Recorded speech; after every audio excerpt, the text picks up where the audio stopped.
اعوذ باللہ من الشیطان الرجیم بسم اللہ الرحمن الرحیم اعلموا انما الحیاۃ الدنیا لعب ولہو وزینۃ وتفاخر بیننا وتکاثر فی الاموال والاولاد وما الحیاۃ الدنیا الا متاع الغرور۔ دنیا کا دھوکہ، دنیا میں گم ہو کر رہ جانا اور مقصد زندگی بھول جانا۔ دنیا ایک مسافر خانے کی طرح ہے جہاں کچھ دیر کے لیے مسافر ٹھہرتا ہے اور پھر نکل کر اپنی منزل کی طرف چلتا ہے۔ منزل آخرت ہے۔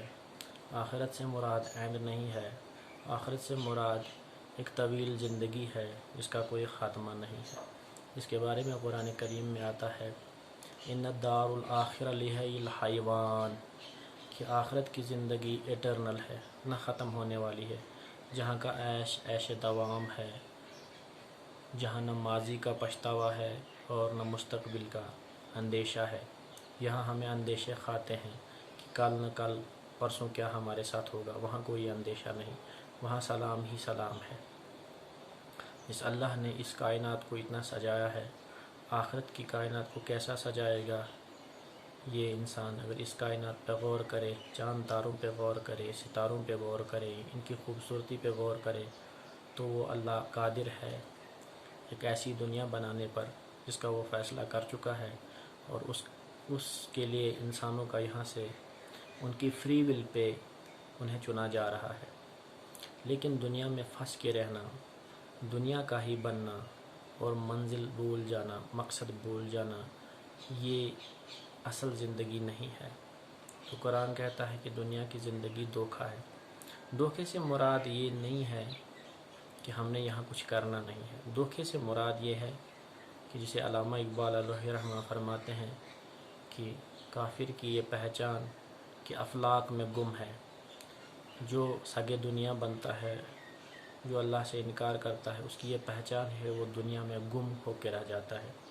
اب کافر سے مراد یہی نہیں کہ ایک مسلمان نام ہو کر کافر نہیں ہو سکتا ہے۔ ایک مسلمان نام ہونے سے ضروری نہیں ہے کہ اس کی ایکٹیویٹیز مسلمانانہ ہو۔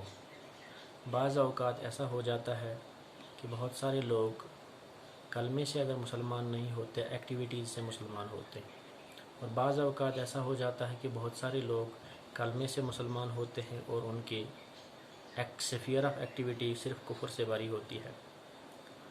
تو جسے علامہ اقبال علیہ رحمہ یورپ سے واپس آئے تھے تو کسی صاحب نے پوچھا تھا کہ یورپ میں اسلام کا کیا حال ہے، کیونکہ ہمیں بڑی جلدی ہوتی ہے کہ دوسرے مسلمان بننے چاہے، ہم خود نہ بنے۔ اسے شروع اپنے آپ سے کرنا ہوتا ہے۔ میں کوئی عالم نہیں، لیکن آپ سے کچھ باتیں شیئر کرتا ہوں۔ تو علامہ اقبال علیہ رحمہ نے فرمایا تھا کہ یورپ میں اسلام کا یہ حال ہے کہ یورپ میں صرف اسلام ہی اسلام ہے۔ میری بات کو پوری طرح سے سنیے گا، کامہ بھی نہیں پکڑے گا۔ کہا لیکن وہاں مسلمان نہیں ہیں۔ یہ کیوں کہا تھا؟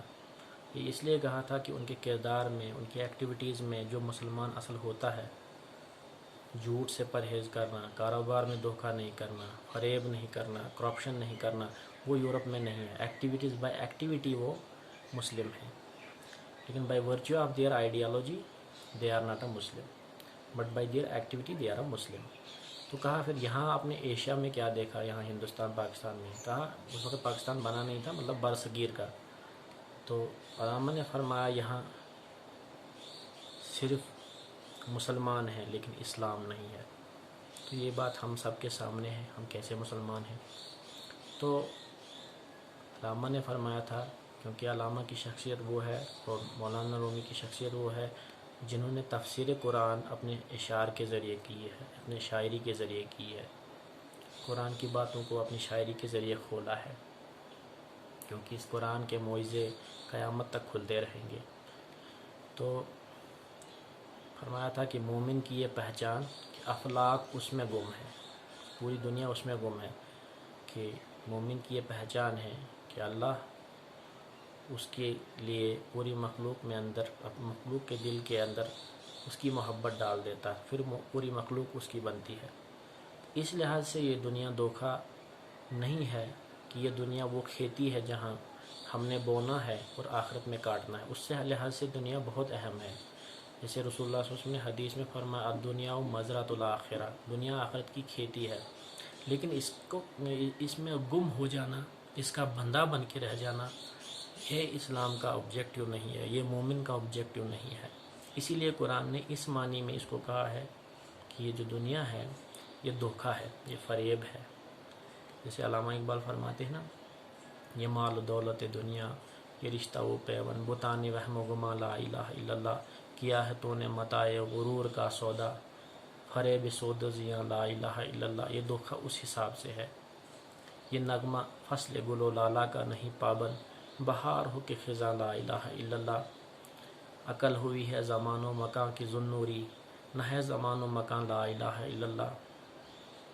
تو اسی کو ظاہر پہ مرنا، جسے مولانا روم نے فرمایا ہے کہ یہ دنیا، اس پہ آپ مرتے ہو، جس چیز سے آپ عشق کرتے ہو، آپ اس کی خوبصورتی پہ عشق کرتے ہو. کسی بھی چیز کو اس کو ہم عشق نہیں کہیں گے. عشق ہائے کزرنگی بود، عشق نہ بود عاقبت ننگی بود. اگر عشق شکل و صورت کو دیکھ کر کیا جاتا ہے جو آج کل ہوتا ہے، وہ عشق نہیں ہوتا بلکہ بے حیائی ہوتی ہے. اس کے اندر آپ کو کچھ اور پرپز اس کے پیچھے ہوتا ہے. تو یہ دنیا دھوکہ کیسے ہے؟ جیسے دوسری جگہ آیت میں آتا ہے کہ علم و انما الحیات الدنیا، دنیا کی زندگی جو ہے وہ لہو لعاب ہے، جھوٹ ہے، فریب ہے. تکاثر اموال فی الاولاد، علم و انما الحیات الدنیا لعب و لہو و زینت و تفاخر. اس پہ آدمی جب بڑا ہوتا ہے تو اس کی زینت پہ مرتا ہے، جاہ و حشمت پہ مرتا ہے، خوبصورتی پہ مرتا ہے، اور پھر وہ اولاد میں فخر کرتا ہے. پہلے زینت پہ یہ میری گاڑیاں کتنی ہیں، میرے بنگلے کتنے ہیں، اس پہ مرتا ہے. وہ اس کو کلیئر کر دیا نا کس چیز کو قرآن نے کہا کہ دھوکہ ہے. ان چیزوں، یہ چیز دھوکے ہیں. گاڑی پہ مرتا ہے، بنگلے پہ مرتا ہے، پھر اولاد بڑی ہو جاتی تو اس پہ فخر ہو جاتا ہے کہ میری اولاد بہت طاقتور میری بن گئی. پھر یہی اولاد انسان کو، اگر اس کی تربیت اچھی نہیں ہوتی ہے تو یہی اولاد ماں باپ کا گلا پکڑتی ہے. بہت بار دیکھا گیا ہے کہ 30 40 سال بچوں کی عمر ہو گئی اور وہ باپ کا گریباں پکڑ کے کہتے ہیں کہ تو نے ہمارے لیے کیا کیا. انہیں یہ خیال نہیں ہوتا ہے کہ اپنے باپ نے پوری زندگی دھوپ میں رکھ کر، کولوں کی بیل کی طرح کام کر کر، اپنے خون کو سکڑا کر تمہاری رگوں میں خون بھرا، تمہاری جوانی آئی اور تمہاری آنکھیں چڑھائی. اب تو اس حساب سے دھوکہ ہے. تو یہ دھوکہ کیسے ہے، یہ دنیا فریب کیسے ہے؟ تو اس کی تفسیر مجھے مولانا رومی کے ایک واقعے سے آئی کہ یہ دنیا کس طرح سے بے وفا ہے. یہ جو انما الحیات دنیا لہو و لعبوں کا لفظ ہے، وما الحیات الدنیا متاع الغرور، دھوکہ ہے. حالانکہ مومن کی نگاہ اس طرح سے ہونی چاہیے جس طرح سے ایک مگرمچھ سمندر کے بیچ میں ہوتا ہے لیکن اس کے انڈے کنارے پہ ہوتے ہیں، لیکن مگرمچھ سمندر کے بیچ میں رہ کر کنارے پہ انڈے جو ہوتے ہیں ان کی طرف اس کا دھیان ہوتا ہے. اسی طرح سے اس دنیا میں رہ کر مومن کی نگاہ آخرت پہ رہتی ہے. تو مولانا رومی اس دنیا کی بے وفائی کے لیے کہتے ہیں یہ بابوں کے قصے نہیں ہیں. آخرکار انسان ہیں، کچھ نہ کچھ غلطیاں بھی لگی ہوں گی، لیکن یہ مثنوی رومی جو ہے جس کے لیے مولانا جامی نے فرمایا تھا ہست قرآن از زبان پہلوی، یہ پہلوی کی زبان میں قرآن ہے، لیکن انہیں یہ نہیں کہا تھا یہ قرآن ہے، بلکہ اس کا مراد یہ ہے کہ قرآن کی تفسیر کی ہے. کیونکہ واقعات کے ذریعے وہ پرانی زندگیاں تھیں. واقعات کے ذریعے بعض اوقات انسان نصیحت پکڑ لیتا ہے جو بہت بڑے احکام کے ذریعے انسان نہیں لے پاتا ہے. کیونکہ وہ احکام جن زندگیوں میں ایکچولائز ہوئے ہوتے ہیں ان زندگیوں کو پیش کر کے بہت ساری زندگیاں ان سے سبق لیتی ہیں. تو مولانا رومی فرماتے ہیں کہ یہ دنیا دھوکہ کیسے ہے اور دنیا دار کے ساتھ کیا ہوتا ہے. وہ فرماتے ہیں کہ ایک باپ تھا، حلال سے پیسہ کمایا تھا، وقت آخر آ گیا. بے وفائی دنیا کیا ہے، وقت آخر آ گیا تو اس نے سوچا کہ اب تو بڑھاپا ہے، قبر کی دہلیز نزدیک ہے، لیکن میری جو یہ دولت ہے میں نے تو حلال کمائی سے کمائی ہے، لیکن یہ میرے اولاد جو ہے یہ ناہنجار ہیں، یہ کپوت ہیں، یہ نالائق ہیں، یہ اس کو کل شراب میں اڑائیں گے، بے حیائی میں اڑائیں گے تو قبر میری جلے گی۔ پھر بہت سارا غور و فکر کر کے وہ دانا تھا، انہوں نے اپنے بیٹے کو، بڑے بیٹے کو بلایا، کہا 2 کاغذ لاؤ اور 2 لفافے لاؤ، میں نے وصیت لکھنی ہے۔ تو وصیت لکھ کے 2 وصیتیں لکھ کے 2 کاغذوں میں ڈال کے اپنے بیٹے سے کہا کہ جب میں مر جاؤں اور میرا جنازہ تیار ہو جائے تو سب لوگ جنازے کے لیے آ جائیں تو اس پہلی وصیت کو اس وقت کھولنا، اور جب میرا جنازہ ہو چکے، نماز جنازہ ہو چکے، اس کے بعد دوسرے لفافے کو کھولنا۔ جب یہ فوت ہو گیا، جنازہ تیار ہو گیا، لوگ آ گئے، یہ بیٹے بھی کھڑے تھے، جنازہ تیار تھا، امام صاحب بھی کھڑے تھے، تو انہوں نے امام صاحب سے کہا کہ باپ نے ایسے وصیت کی ہے، اب یہ دولت کے انتظار میں تھے، باپ نے ایسی وصیت کی ہے تو اس کو کھولا جائے۔ جب انہوں نے کھولا تو اس وصیت میں لکھا تھا کہ جو بھی میرے جنازے میں آئے گا اور آ کے جنازہ نہیں پڑے گا، یہ میری ساری دولت اس کے لیے۔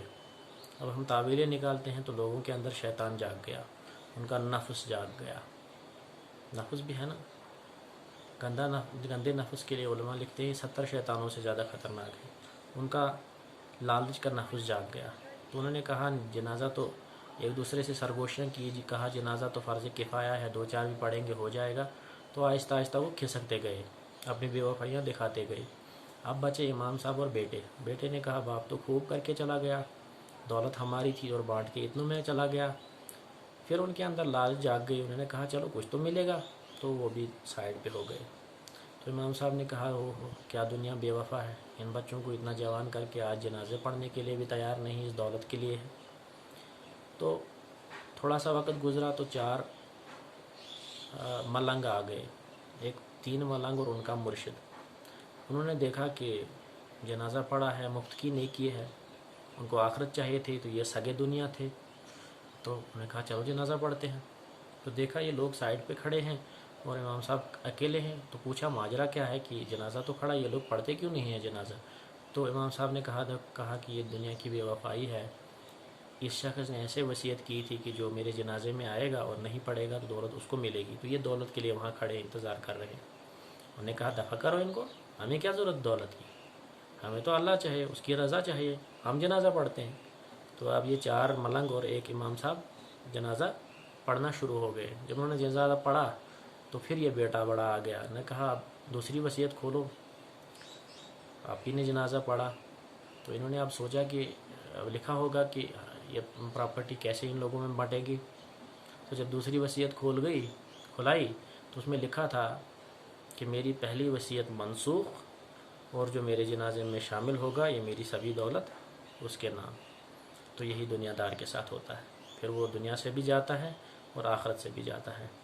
تو یہ چیز مجھے سمجھ میں آئی، اس آیت کا یہ تفسیر مجھے سمجھ میں آئی ایک ایکچول قصے کی شکل میں مولانا رومی سے اور علامہ اقبال کے ان اشعار سے کہ کیا ہے تو نے متاع غرور کا سودا، فریب سود و زیاں لا الہ الا اللہ، تو نے دھوکے کا سودا کیا ہے، اس دنیا کے پیچھے مت پڑ، کما اسی دنیا میں لیکن آخرت کے لیے کما، اس دنیا میں بھی کما، اس دنیا پہ بھی لگا، لیکن لگا اللہ کی محبت میں، مخلوق کی محبت میں۔